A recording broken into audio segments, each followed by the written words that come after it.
Hi, I'm Gareth Rose from ipitch.com.au. In this interview, I sit down with Dean McEvoy, co-founder and CEO of Spreets. We chat about Dean's background and how that led to him starting up Spreets, sales and marketing, particularly how they kicked that off in the early days when they were just starting out, raising capital, and finally their $40 million exit to Yahoo 7. Here's the interview. Welcome, Dean. Thanks for sitting down with me. Yeah, no worries. Thanks, Gareth. Good to talk with you. Look, so let's just jump straight into it. Sure. We're at a short time period here. So, look, you're over in Silicon Valley. You hear about the Groupon model, Yep. and you come back and you pitch it to Mick and Phil Yep. from Pollenizer. A few weeks later, Spreet starts. Sure. Look, to me, it seems like you, because of your previous experience in Booking Angel and I think the pub before that, Yep. that's what really gave you the entrepreneurial experience that you could use to then take advantage of this group buying opportunity. Can you tell me more about that? Sure. I think it's two things. Sure, it gave me the entrepreneurial experience, like what it takes to run a company and pitch to investors and do all that. So it definitely taught me those things. But I think more importantly, it gave me a deep understanding of the problems that this Spreets model solves.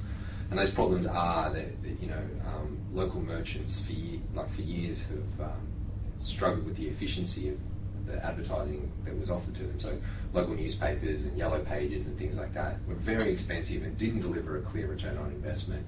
This is the first model that really guarantees local merchants a way to acquire new customers. And then on the flip side, the other problem that it solves is the fact that you and I and people out there tend to do the same things all the time, go to the same restaurants, do the same experiences, and there's a real craving for variety, and this gives you that reason to go out and try something new in your city. Every day when you get that email, it gives you an idea for something cool to do and a great incentive to go and do it, basically the 50 to 90% off discount that gets you off your butt and gets you out trying something new in your city. So I had a deep understanding of those two problems from working in Booking Angel and understanding that was about delivering kind of new customers to restaurants, and also I knew the pain that I felt as a bar owner in terms of getting new customers into the bar. So I'd felt this pain intensely and profusely, and I think that just as much so helped me realise that this was something that solved a big problem that I knew really well. Yeah, okay. So when I was jotting down a few questions for this interview, the thing that popped out is that Booking Angel and Spreets are similar in the sense you've got two sets of customers. One's the end customers, and the other one's the merchants. Yep. I think you articulated it well there that the difference between the two is that Spreets really provides that great incentive for the end user to go get the deal, and it's also the viral, the group aspect that say Booking Angel didn't have. Yeah, I think the fact that there's a real benefit to the end user for using Spreets, whereas Booking Angel was a convenience thing of booking online, but no kind of discount or incentive or special offers. It's funny though, like with Booking Angel, we were sort of experimenting with things that would drive more reservations. So we partnered with Eatability, and I found that those restaurants that had a special offer advertised on the site got more bookings. And so I very quickly, just as an extra revenue stream, said when I signed up someone to Booking Angel, I'd say, oh, why don't you try one of these special offers too? And those customers really loved us because in one day we switched on the booking system and switched on the special offers, and they got heaps of reservations. So they really felt the impact of the service we provided. And that's what Spreets does. It sort of makes the merchant really feel the impact of what you do on the business. That in a single day we've delivered over $300,000 worth of revenue to a business in one day, which is more than some businesses earn in a year. So yeah. That kind of power and impact is what makes this amazing. Okay, so let's get more into Spreets. Sure. Look, obviously the group buying models exploded over the last year or 6, 7, 8 months or something like that. Look, basically, Spreets initially when you started, you're a startup. Mm-hmm. You didn't have the backing of Yahoo 7 or any other channels like some of the competitors do. Yep. What's arguably you're number one in the space? Well, according to Telside, who are independent, we're all going to stand up and say we're the biggest, we're the best. But we've got someone else saying it, so that's good. Okay, so look, you're right at the top there. Yep. Though. how did you get there? What did you do different, or what were the key things that you did so well? Sure. I mean, we learned very early on that what makes this model grow quickly and what makes this business grow is being able to make a deal go viral.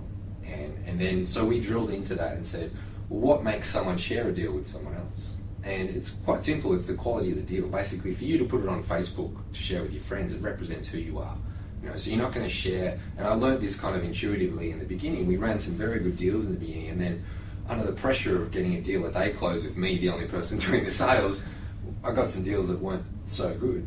And they basically, I noticed that none of my friends would post it on their Facebook walls, and the deal wouldn't sell, and I was like, okay, so it's really important that we understand the quality of the deal drives the virality.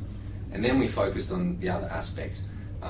In order for me to go and close a quality deal, I had to guarantee that to the merchant that I'd bring them good customers, because I really don't want kind of bargain hunting, you know, annoying, tight-ass people. Yeah. So you need to make sure that the quality user base you're building is building through quality people that will in turn go to the place and spend more money.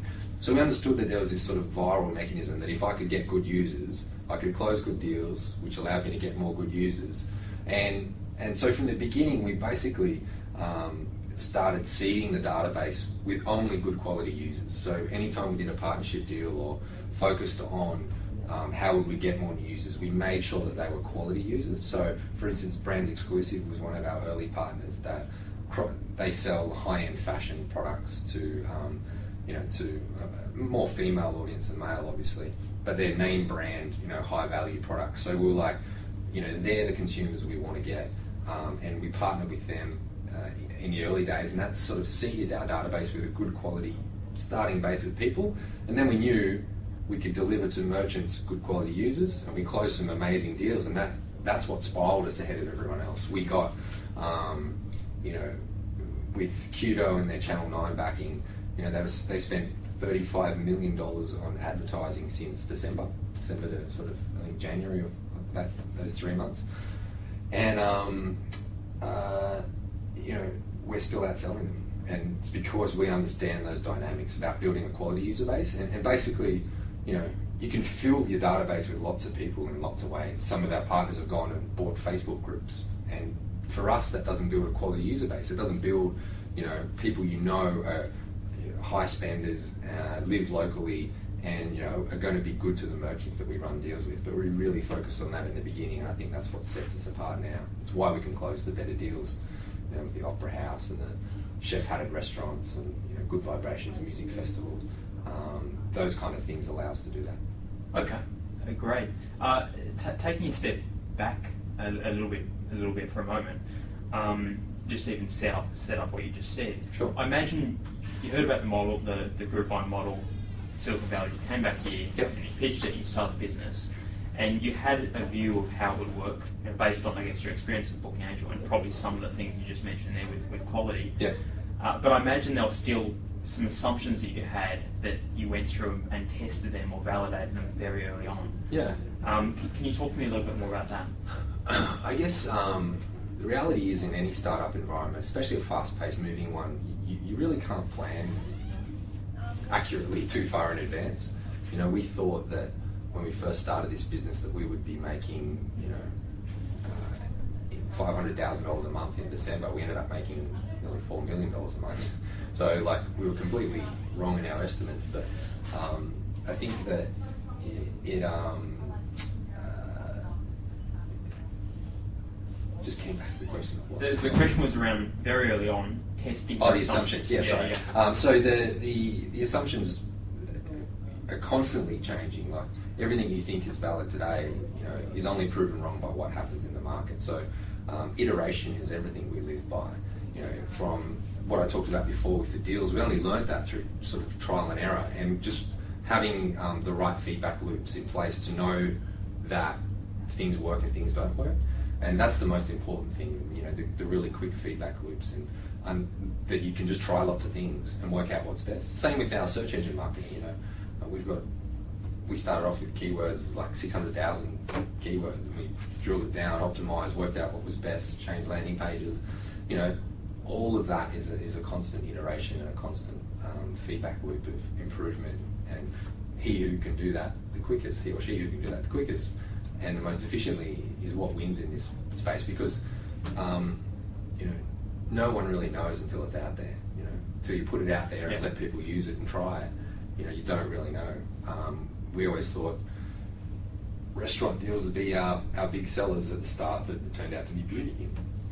And we learned that through trial and error. So the assumptions we had, we basically learned very early on to test every assumption and be willing to throw them all out and start again. Okay, and one thing you didn't mention, but I'm sure it would be the case because you're talking about learning from it and iterating, would be you must have key measurements or systems or ways of measuring all this data coming in, and that allows you to make the decisions. It is. It's a lot of that, and a lot of trusting your intuition too. Like in the early days, you probably don't have the volume of numbers to be able to have conclusive statistical kind of direction. Yeah, okay. We definitely do now, but in the early days, it's kind of a lot of literally feedback from talking to people. I only found out about the whole viral nature of it when I called my mates up and said, "Can you plug my deal on your Facebook?" And so that, and they were like, "Oh, I don't know, I kind of feel weird posting that. I don't really want to." And so that kind of feedback about why they would or wouldn't post something on their Facebook wall makes you think, "Oh wow, it's so important that we put deals on that are really, really good quality, because that's what makes them go viral." And so in the early days, it's a lot of intuition and a lot of kind of seeking out feedback, probably from people, like just asking them. I always said there's some guys in Silicon Valley that built a system called Aardvark, which was ex-Google guys, and they actually sold it back to Google. It used to ask, it was like a question and answers thing that asked through IM, and I think it was then that they used to pay $20 to someone off the street, and every time they build something, they just sit down, make them use it, but just ask them, like, "What are you doing? How's it work? How do you feel? What do you look?" And they just did it all the time, constantly getting feedback from people. So sometimes the feedback loops, Google Analytics isn't enough. You have to go and seek out that real feedback from people. In terms of actually design of the site, did you do that yourself? Did you watch your mates or whoever use the site and see where they click? Yeah, I still do it. I call it my mum test. I go, "Hey mum, go sign up as a user," and when she can't do it, I'm like, "We need to fix that." So it's a constant. Yeah. Nice. Look, marketing and sales. I mean, that's a key part of any business, but particularly this business, it's very marketing, sales, revenue focused. Yep. Look, I'm particularly interested to hear what you did in the early days, before you had, I guess, a whole lot of cash and backing, when you're more just a startup, trying to get into it. I mentioned before, there's two sides of the business. You've got the merchant side, where it's a direct sale to the merchants, and then you've basically got this end customer side where it's gather more marketing and it's viral. Can you talk about the both? Well, actually, let's start with the first one, with the merchants. Direct sale, were you doing anything different other than identifying Sydney-based restaurants? That's our vertical. Here's our pitch. Go cold call them. Were you doing anything different to that? No, and in fact, before we built the site, I was out there. I'm always of the opinion, go and sell it before you build it, kind of thing. Like you don't need everything perfect and done before you go out and actually try and get a customer on board. And it's actually great because you get real feedback. If someone hands over a check or money or signs off on a contract, it really makes them think about everything about a business model before you do it. So, Phil and I literally, Phil from Pollinizer and I literally did the deal, and he said, "Rightio, you go and sell it, and we'll build it." And so I literally the next day got on the phone, started trying to work out how to sell it, and was probably pretty bad at it for the first 20 calls, and then eventually just kind of worked it out. And I wouldn't say I'm traditionally a salesperson. Like I know how to sell, in the sense of I just listen to people and get feedback and try and solve their problems. Which I think is what an entrepreneur should do. Like you listen to people, get feedback, and solve problems. So any entrepreneur that says they're not a salesperson is some bit of a worry, like for me. So I've gone off track again. But the merchants. So basically getting the merchants back on board was about just making lots of phone calls, making lots of mistakes, and then eventually refining the pitch, and the pitch changes all the time based upon objections you don't hear before, and you're like, oh, I never thought about that. We still kind of workshop objections people get from different things, and it's a constant evolution to evolve the pitch and make it better and better every time. So it was an exciting process to go through, though, sort of signing up some big clients before we had any customers in the user base, and you had to be careful, be concise about what you offered in terms of the value proposition to the merchant. So. Okay, let's carry on there. Sure. So day one or very early on, you're getting. I mean, to me, it even sounds easier to sign up the merchants than build the database of quality users. How did you actually go about getting that database from the very early days? It started off just friends and family on Facebook, literally, and that's what I was talking about. The whole, we did one deal, the first deal, the Favo Bar and Restaurant, just literally through friends and family. We sold, I don't know, a few hundred, like 150 vouchers or something, and that was pretty good. We're like, wow. And we did that a couple of times with a few other deals, and then a few that tanked.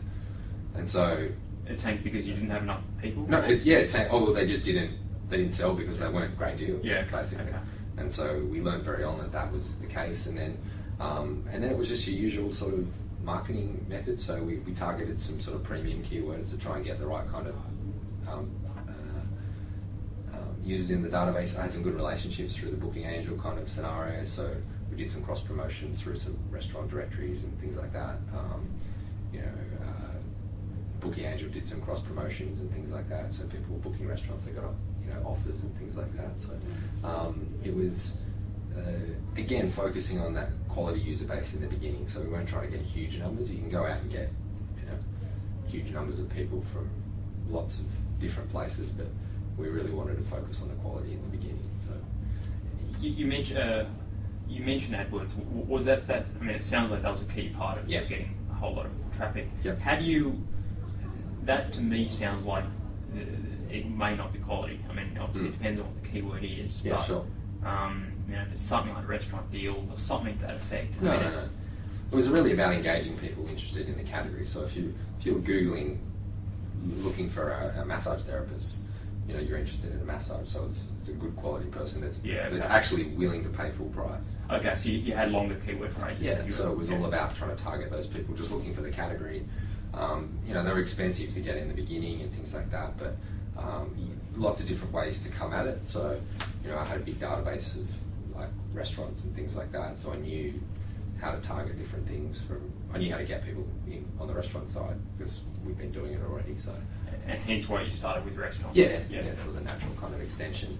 And then we found out beauty was actually quite a good seller. That was a surprise. People like massages and facials and stuff like that. Yeah, okay. Which was. And now you know a whole lot about that. I know a whole lot about mani-pedis and IPL and laser and LED facials, and I surprised my girlfriend at home with the latest and greatest beauty treatment, which we've decided to run. It's funny actually, sitting around the office in here, you'll hear a few pretty blokey blokes standing around, pitching the benefits of. No, we've got to get the mani-pedi included as well. It's going to be much funnier. So it's always you can probably hear it through the door. Actually, people talking up the benefits of beauty. So it's good. It's been a learning curve. Nice. Just clarifying, we've got about 10 minutes left. I'm just trying to time this out. Probably. About 10 minutes. Cool. Okay, so moving on. Look, raising capital. I understand you raised a small angel round with Booking Angel. Yep. And then, I don't know if any other experience previously, but then obviously you did with Spreets. Yeah. What have you learned about the funding or capital raising process? Yeah, raising money with Booking Angel was really hard because I think it was for two reasons. One, I didn't know how to run a startup at that stage. So basically, in order to learn it, you kind of do a lot of trial and error. And no one wants to pay for you to do the trial and error. Yeah. People want you to know that you've made the mistakes in the past and then that you know what to do the next time. And that's exactly the case. So you do try a lot of things in the beginning of getting a startup started, and you make lots of mistakes. And so it was really difficult raising money. The capital's not around. but B, I didn't know how to build a business that people wanted to invest in. And to do that, you've got to really create momentum. So it's really about, having everything happen all at the one time. It's like, all these 5 different trains all running together to collide just at the perfect moment that makes it all happen. So it's about team, it's about the business, it's about understanding the problem, it's about, getting some traction, so some real traction that you can demonstrate, and creating this momentum that you're heading in a direction and that the investors have to get on board, otherwise they're going to completely miss out on something. So that's what you have to create, and it's a little bit, I think I said the analogy at the event I met you at, that it's kind of like dating. You've got to be like the coolest, most elusive person, but you never want to be desperate going around and sort of chatting up everyone in the room. You want to be the cool, person that's focused on what they're doing and, got this direction. And with that comes, attraction. Like, people want to be part of that. People want to get on board. People want to invest. And but you still need to talk to a lot of investors as well while maintaining that. Or you know what? You don't actually. I think the best advice is just focus on your business. Get yourself. What I like to call you. If you can get enough money from friends and family, so you've got your what I like to call your fuck you money, the money, so you don't need it, you're not desperate for it. People can smell desperation; they don't want to be part of it. You've got to basically say, well, I'm going in this direction. I've got this momentum. I've built this customer. Here's the solution. I've got a team together that wants to do it. All these things, all the ingredients are there. I'm heading in this direction. If you want to be part of it, you could make some money too. Otherwise, someone else will. And that's the certainty you have to sell. Okay, and look, that's great. To clarify one point though, sure. Regarding the actual business, imagine you had your skill set, you had the team, you had all the other things, yeah. But you were still pitching Booking Angel now or a year ago or whatever. Yeah. Is that still the weak point? I mean, not putting down Booking Angel, yeah. but in terms of the business itself, I gather you really want a business model and a business that solves a big problem that's taking off, and that is, I guess, 30 or 50% of it, as well as the rest of it's made up as a team and everything else. Depends on the investor. So, Australian investors are very risk averse. You've got to prove a lot more to get an Australian investor interested that's not been there and done it before. Even the guys I speak to that have been there and done it before, they're very risk averse. They want to see finished product, team, customers, traction. In America, they just want to know that you're smart, you know the problem, and you've got a good team. Yeah, okay. Sometimes and it's a big problem. Did I say big problem? Yeah. And then it's a big problem you're solving. The problem, and it's a big problem. Yeah. I think in America they'll invest in a company that does that because there's bigger returns as well. So it's not the investor's fault. It's the fact that there's limited exit opportunities here in Australia. You're bought by a media company. If you're in the internet space, you get bought by a media company. Increasingly, US investors are getting involved here, which is actually creating a bit more competitive tension, which is great. Well, I was actually going to ask you about the exit. I mean, well done, obviously, a 40 mil plus exit in under a year. Yes, is awesome. Yeah, it's good. Did you? I heard you mention this before. Don't know where it was, but you were saying basically you focused on the business, you created a business of very high value, and that's what wanted to get bought. Yeah, and that's why you got approached. Yep.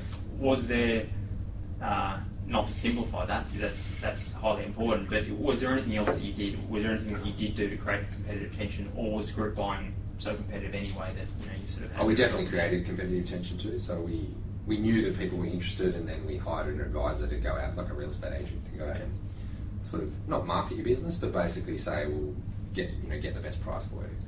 So we did that, and that helped. Those guys were great. They definitely earned their commission on the deal, and that works a lot of the time. The analogy they used in selling me on why we should have used them was like, if you're selling a house, you'd use a real estate agent. You're selling a business, it's worth a lot more. So you probably want someone to look after all that for you. And the other important thing is you don't want the sale process to distract you from the business, because that's one of the tricks that buyers do. they'll get you sucked into the sale process. You'll defocus on the business. They'll take 2 or 3 months to do due diligence, which will see the revenue decline, and then they'll start negotiating on price. Yeah, okay. It's a common fact about how they do it. So and it's actually a strategy they use. Yeah. Lots of businesses do that. Lots of big businesses do that. I mean, if there's a business they want that they don't have competitive tension in, they'll often do that to try and drive the revenues down or things like that. So we were conscious of that, and we're like, if you want in, you've got to do this by this time. So we put time pressure on them, and also said, if you don't want it, someone else does. So, which was the truth. We already have an offer on the table from someone, and we were like, got to beat that. So just to summarise this, step one, I mean, if you can put it in steps, but step one, you might say, build a business, focus on the business, build a business of high value. Yep. Step two, keep focusing on the business. Step three, step four, that. Okay, without saying steps, but some key points. Keep focusing on your business while you're hire a professional corporate advisor to go handle the sale. Yeah. Create competitive tension. Yep. And then it's also important to get the right fit. Like, ultimately, you want the business sold to someone that shares your vision. So that's really important too. That's kind of the caveat at the beginning. That's really important, the shared vision. To finish off, I was just going to ask you about, I guess, trends or spotting good business opportunities. Yeah. I've heard you say before that once it becomes a trend, it's too late. So a good thought. How then, if we're not calling them trends and we're calling them potential or future business how do opportunities? you spot the trend before it's a trend? What are your thoughts around that? So basically, understand a problem better than anyone else, and look at a big problem. So big problem at the moment is micropayments online. How do you securely and safely pay for something in a small way? And there's mobile solutions that are looking at that problem. It's a big problem, and if you know that problem better than anyone else, like the issues around security and all that kind of thing, more than likely you'll be in the best position to come up with that solution before someone else does. So being close to the problem and being close to a big problem. So if you've got an idea that you think is great, pursue it. But first of all, look and ask: am I solving a big problem? Am I creating a new way to hang clothes on the clothesline? Yeah. Although I did see something for that the other day, but it's how big is the problem? Yeah. I've got a clothes dryer. I think get close to the problem and spot the trends before anyone else does, or if someone else spots the solution before you. If you know the problem, you can actually iterate faster or as fast as what they are. So it helps you execute better when you know the solution. And hence what happened a little bit with you guys and your background leading into that. You knew what the problem was. You knew how to solve it, knew how to pitch it, knew how to talk to it, knew what people to pull together. Yeah. So it was right time, right place, right problem. A lot of things had to align to make it happen. But I guess that's the reason for getting up every day and having a lot of coffees and a lot of conversations. There was a hell of a lot of useless conversations I had, or knockbacks or no's, or actually the conversation that introduced me to the Groupon idea was a knockback from an investor, but it was a good conversation. He was really asking me about the problems, and he was a really smart guy. It was a good conversation. Yeah, it was a good conversation. Yeah, nice. Well, look, well done.